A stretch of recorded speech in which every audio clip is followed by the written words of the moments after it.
This is lesson 14, functions and procedures. Up to now, every program has run from top to bottom.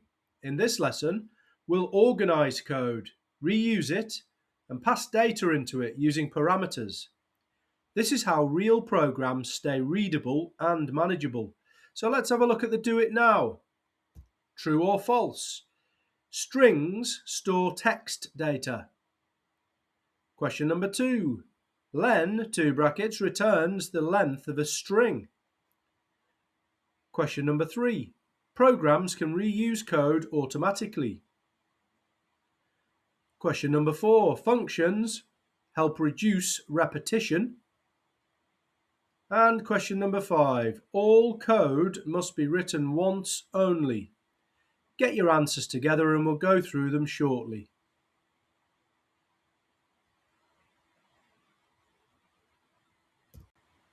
Okay, let's whiz through the answers. Question number 1 is true. Question number 2 is true. Question number 3 is true. Question number 4 is true. And question number 5 is false. Functions are what make reuse possible. Let's have a look at the objectives for today. Lesson objectives.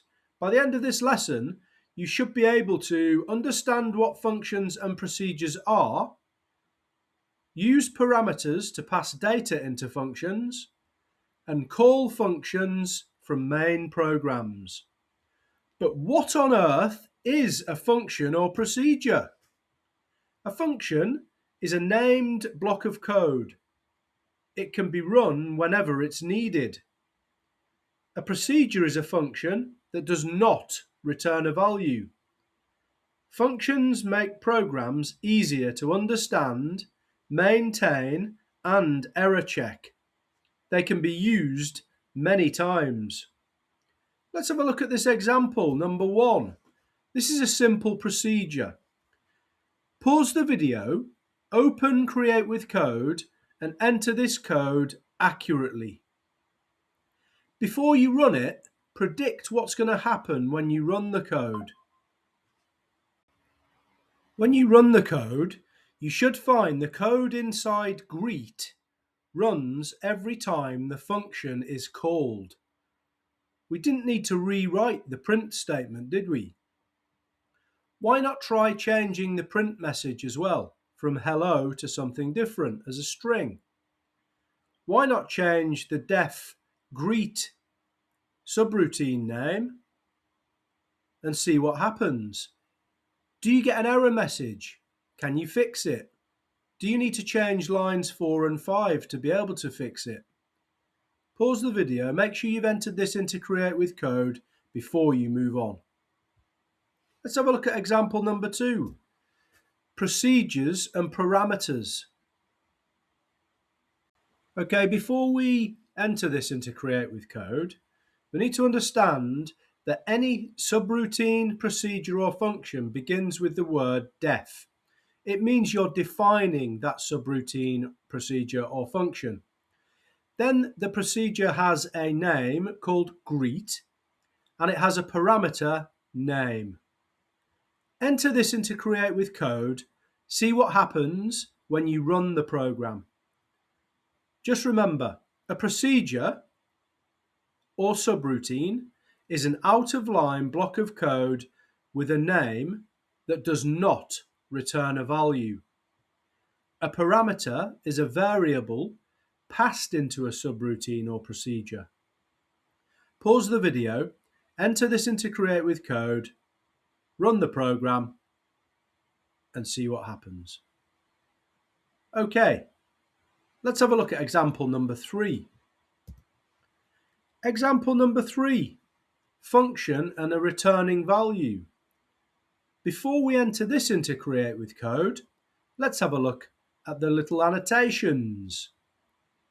We have def, add, a and b, where add is the function name, a and b are the parameters, and on lines 4 and 5 we have what's called the main program. Okay, let's take a closer look at this program. So, The first line where this subroutine is called is line number 4, where we have result assigned to add 3 and 4, where 3 is passed in as A into the add subroutine function, and 4 is passed in as B. The return value is A plus B, which is obviously equals 7, and the result is then printed out on line number 5.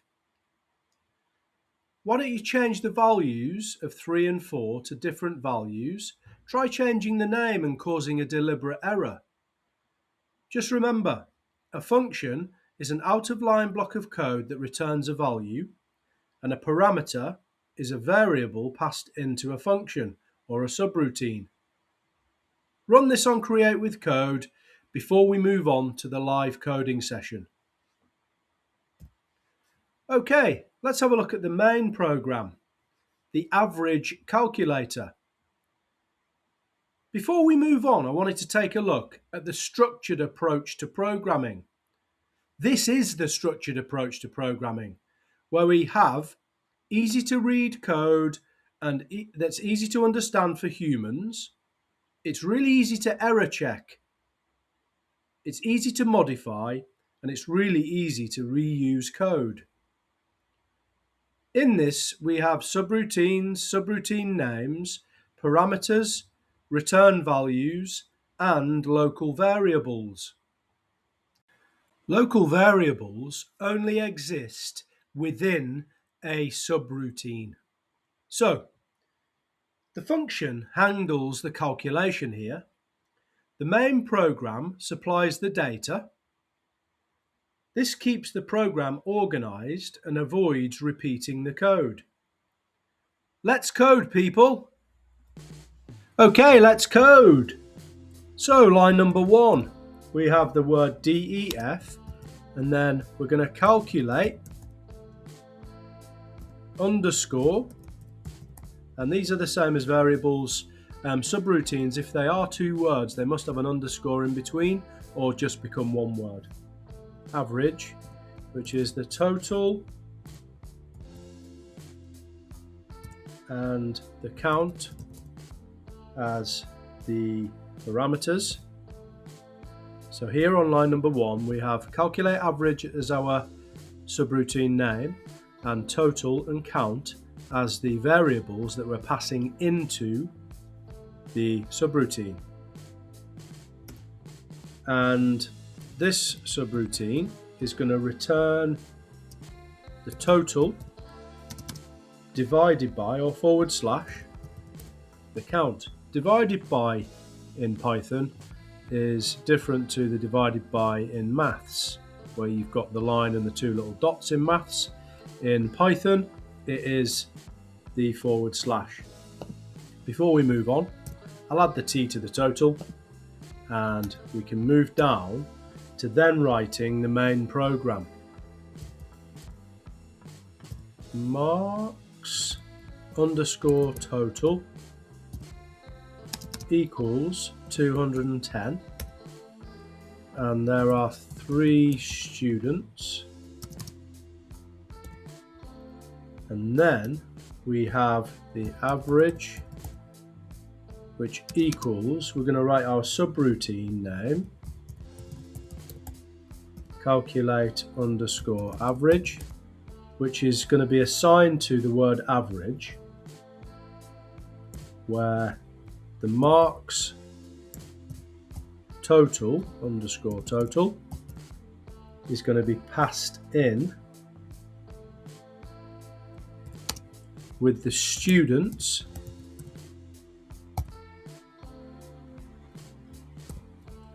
and the value that's returned is going to be the total divided by the count. So we have to print out, and we can concatenate this, the class average, and then comma is the average, because average has been assigned to the subroutine name where we're passing in the variables 210 and 3 as total and count. Let's see what happens when we run the program. So the class average is 70. So let's work this out. 210 divided by 3. So what's essentially happening is 210 is going straight into total and 3 is going in as count. We have total as 210 divided by 3, and we can work that out. 210 divided by 3 is 70. It comes back as a float value, which is fine. And usually what happens with division sums is they do come back as float values, even though it hasn't been assigned as a float value. That's just what happens in Python. Now that we've run our program, it'd be good to have a play around and see what we can do with the program. Rather than having fixed input values, what we could potentially do is try and change these into input values that we enter rather than defined input values. So let's have a quick look at how we could potentially do this. I'd like you to try it before I give it a go. So pause the video and try and do some input values for marks, total and students, and see if you can get the program running. Okay, let's have a go. So let's do marks total. It is an integer.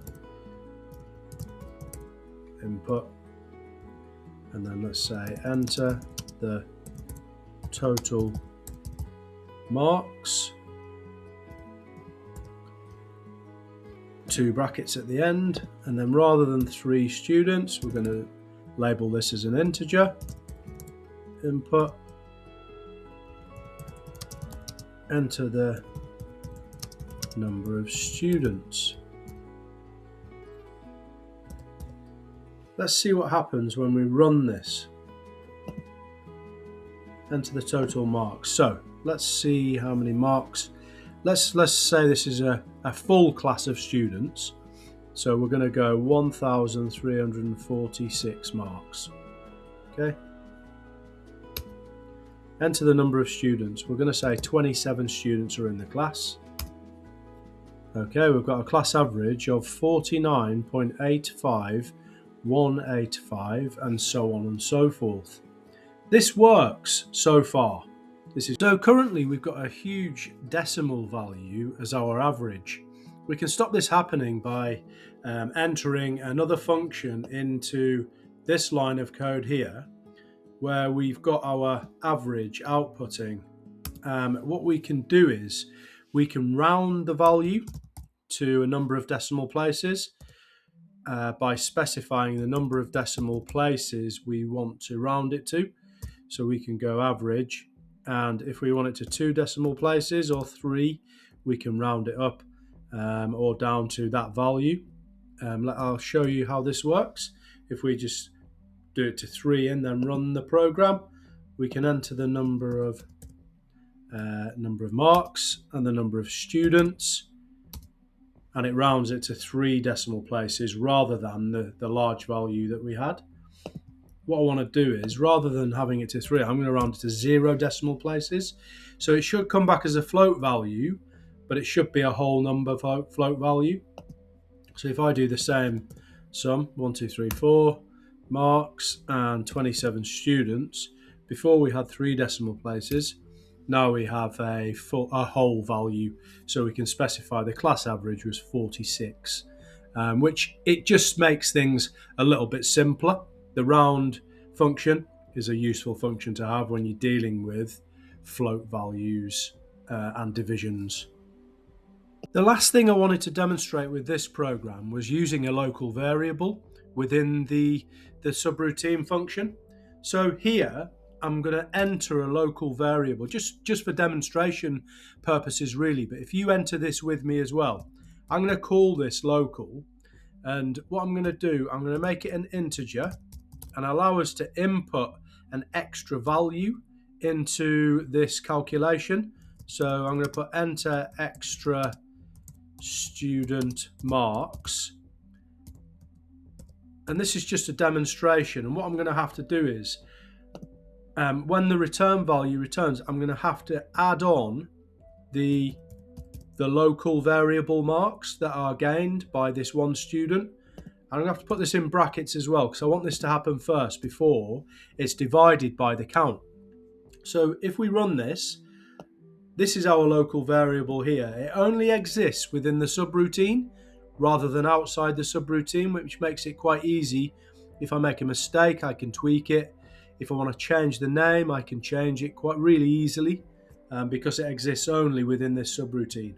So if I press the run button, I'm going to do the same sum just to show you exactly what happens. So if I enter the number of students as 27 like I did before, it then prompts me to enter the extra student marks. Now this extra student is an absolute genius. They scored 600 marks. So when I hit the OK button, what do you think the average is going to go up or down? Before it was 46, I think. Okay, let's hit the OK button. So yeah, you can see that the average has been rounded up and it's gone up to 68 rather than 46. Okay, let's have a look at some exam style questions. Okay, so on line number 1, we've got def double, which is the subroutine name, and then number, which is the parameter being passed into the subroutine. The return value on line number 2 multiplies the number by 2, and then on line 4, printing double and then 5. What do you think is going to be printed? Try and explain why. Okay, so it prints 10 because the function returns 5 multiplied by 2.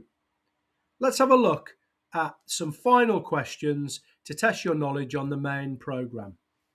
Okay, question number 1. What is a function? Question number 2. What is a parameter?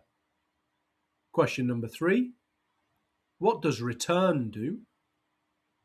Question number 4. Why functions are useful, or why are functions useful? And question number 5, how many times can a function be used? Get your answers together and we'll go through them shortly.